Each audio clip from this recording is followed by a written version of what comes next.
What happens when one woman's venomous words unravel her own world in a single night? The air in the Willow Creek Community Center was thick with tension, the kind that hums like a taut wire before it snaps. Rows of folding chairs were filled with neighbors, their faces a mix of curiosity and unease. The annual town hall meeting was always a stage for grievances, but tonight, something darker was brewing. My dad, Tom Harper, sat near the front, his weathered hands folded calmly in his lap. At 62, he carried the quiet dignity of a man who'd spent decades tending to others, first as a nurse, then as a volunteer gardener for the neighborhood. But tonight, his gentle smile masked a storm I could feel building in my chest. I'm Ellie, 24, and I'd come to support Dad. He'd been the heart of Willow Creek's Homeowners Association for years, organizing cleanups, planting flower beds of vibrant Karen blossoms, those delicate white petals that seemed to glow under moonlight. The Karen flowers were his pride, a symbol of resilience in our little suburban enclave. But not everyone saw him that way. Karen Whitaker stood at the podium, her sharp voice cutting through the murmurs. She was the HOA president, a woman whose perfectly manicured lawn and icy demeanor commanded both awe and fear. Her blonde bob gleamed under the fluorescent lights, and her eyes scanned the room like a hawk. "We need to talk about waste," she began, her tone dripping with disdain. "Certain people in this community leech off our resources, contributing nothing but chaos." Her gaze landed on Dad, and my stomach twisted. She didn't say his name at first. She didn't have to. Everyone knew she meant him. For months, Karen had been rallying a small but vocal group against Dad's community garden project. She called it an eyesore, claimed the Karen flowers attracted pests. Never mind that those flowers brought bees and butterflies, or that Dad funded most of it himself. Karen wanted control, and Dad's quiet generosity threatened her reign. "Tom Harper," she finally spat, her voice ablade. "He's been draining our budget with his little hobby, acting like some saint while the rest of us pay for it. He's a leech, plain and simple." Gasps rippled through the room. My dad's shoulders stiffened, but he didn't look up. I wanted to scream, to storm the podium and shake her, but Dad's hand on mine kept me rooted. The accusations weren't new, but hearing them aired so publicly, so viciously, was a gut punch. Karen's words weren't just about the garden, they were personal. Dad had been struggling since Mom's passing 2 years ago, pouring his grief into those flower beds. The Karen blossoms, named for their fragile beauty, were his way of keeping her memory alive. Karen knew that. She'd been at Mom's funeral, offering hollow condolences before turning her back. But then, something shifted. A man in the back row stood up, Mr.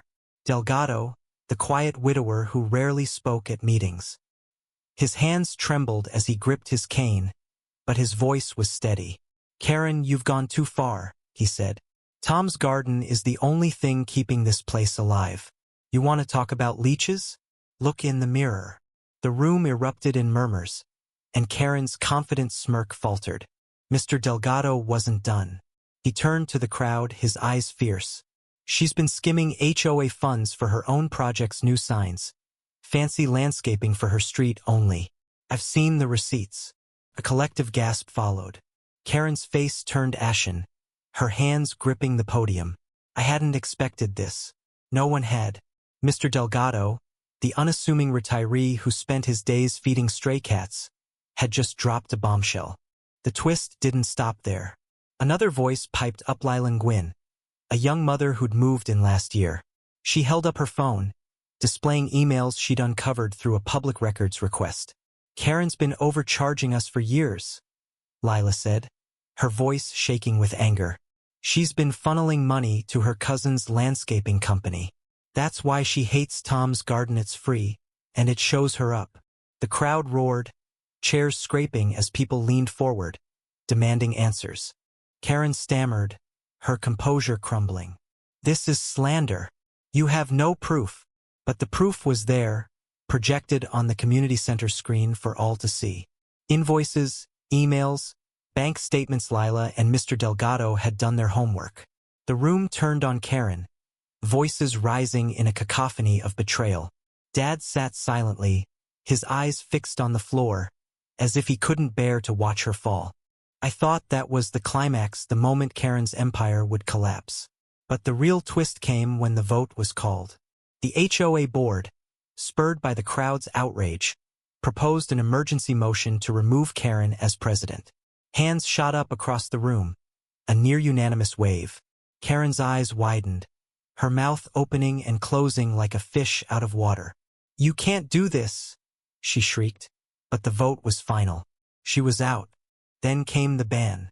Mrs. Carter, the board's treasurer, stood up, her voice calm but firm. "Karen Whitaker, due to your misuse of funds and abuse of power, you are hereby banned from holding any position in the Willow Creek HOA permanently." The room fell silent, the weight of her downfall settling over us. Karen grabbed her purse and stormed out, her heels clicking furiously on the linoleum. The door slammed behind her, and for a moment, it felt like justice. But the story didn't end there. Days later, I found Dad in the garden, kneeling among the Karen blossoms. He looked older, his face etched with lines I hadn't noticed before. "Ellie," he said softly, "I never wanted this.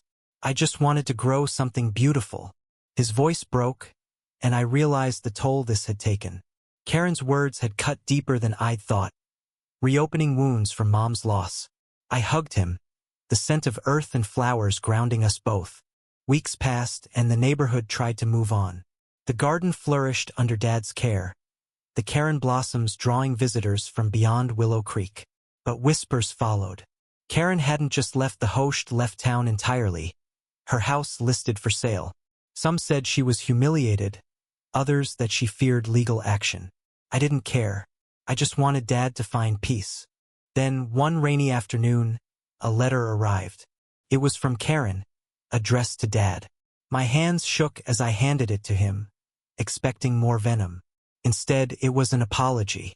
She wrote of her own grief. Her husband had left her years ago, and she'd channeled her pain into control, into power.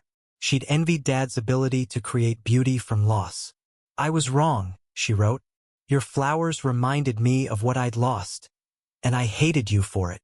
Dad read the letter in silence, then set it down. "She's hurting too," he said, his voice heavy. I wanted to rage, to tell him she didn't deserve his empathy. But that was Dad, always seeing the good, even in those who'd wounded him. He didn't respond to the letter. He didn't need to.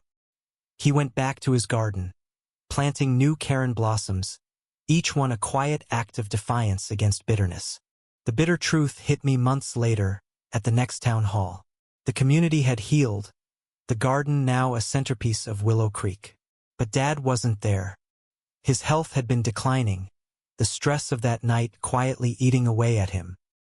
He'd had a heart attack the week before, and though he survived, he was too weak to attend.